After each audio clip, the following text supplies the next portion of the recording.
நபி நூஹ் அலைஹிஸ்ஸலாம் அவர்களின் காலத்தில் மக்கள் அல்லாவை மறந்து பாவத்தில் மூழ்கினர். அல்லாஹ் பல எச்சரிப்புகள் அனுப்பினான், ஆனால் அவர்கள் கேட்கவில்லை. அல்லாஹ் கட்டளை கொடுத்தான். என் கட்டளையின்படி ஒரு பெரிய கப்பலை உருவாக்கியுட். நூஹ் அலைஹிஸ்ஸலாம் அவர்கள் உலர்ந்த நிலத்தில் ஒரு மிகப்பெரிய கப்பலை கட்டத் தொடங்கினார். அதை பார்த்த மக்கள் சிரித்து கேலி செய்தனர். கப்பலுக்கு நீர் எங்கே? நீ பைத்தியமா?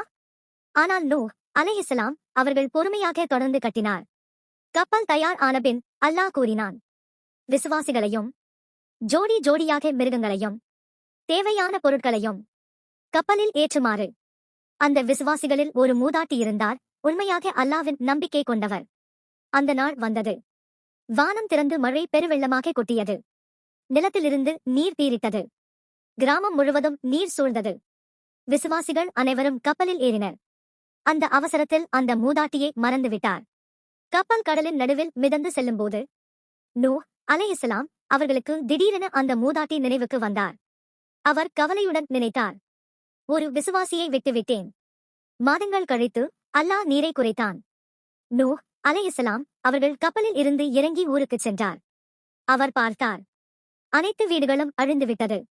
நகரம் முழுவதும் மோசமாகி இருந்தது. ஆனால் ஒரு குடிசை மட்டும் நின்றது. அந்த குடிசை முன் அதே மூதாட்டி அமைதியாக உட்கார்ந்திருந்தார்.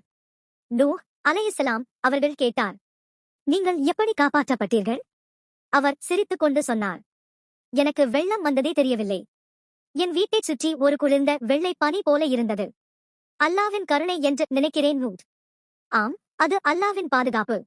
இது உங்கள் மனதை தொட்டிருந்தால் லைக் செய்து, மேலும் அழகான கதைகளுக்கு சப்ஸ்கிரைப் செய்யவும்.